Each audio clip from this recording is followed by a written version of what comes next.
I've dated a lot of guys, and this is kind of sad, but a lot of them have turned out gay, like they've come out after we've dated. It's scary. I meet them and I'm all excited because I'm like, oh my God, Alexandra!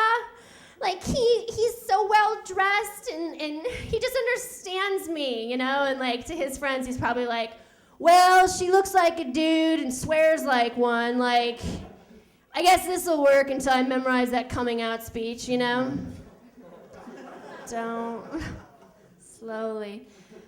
It's like, I don't want to mess that one up. I don't know what it is. It's like the train runs express to Gay Town after it stops in Jocelynville. They get out and like have the vacation where they're like, no, I think I get it. I think I get it now. I am not, I don't like women. Thank you, Joselyn. I'm like, no, why?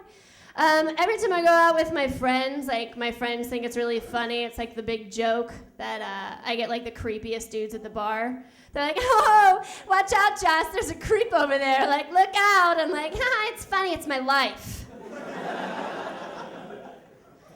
But I was in New York and I had this guy come up to me. He was like in his like mid-50s. He's like totally hammered out of his brains. And he comes up to me, he's like, I like you because you look like you're 12.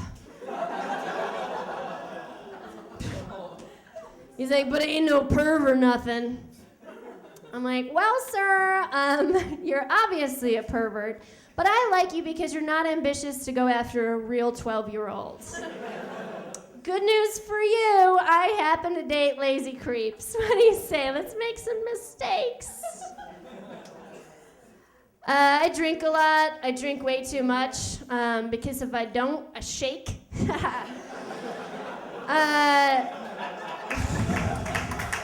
True. But something weird happens to me. I don't know if it happens to you guys. When I get drunk, I get really rich.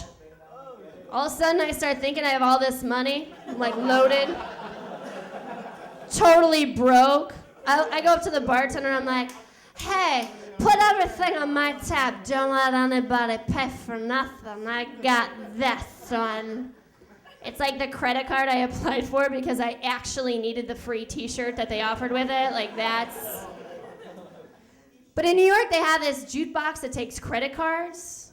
Like you actually can pay for it with a credit card. So I wake up after like this long night out, and I'm already angry because I've already spent, I've already gone over my balance in my bank account. But I find out that I spent $130 on a jukebox. Yeah, I put on my credit card. I'm like, what could I have been doing? I wanted to call a woman that worked at the jukebox place. Like she would, like this actually would be something. Like in my head, I'm like, I know what I'll do. I will call and demand to know what happened. So I call up the thing and I'm like, I would really like to know how $130 happened. And she's like, all right, let me break it down for you. We've got 33 plays of Living on a Prayer. Is that you? I'm like, yes. 22 plays of Brass Monkey back to back. I believe you paid extra to make that keep playing every time. And then we have a couple plays of Wind Beneath My Wings here at about 4 o'clock in the morning. Is that you? I'm like, I'm sad and lonely, I promise.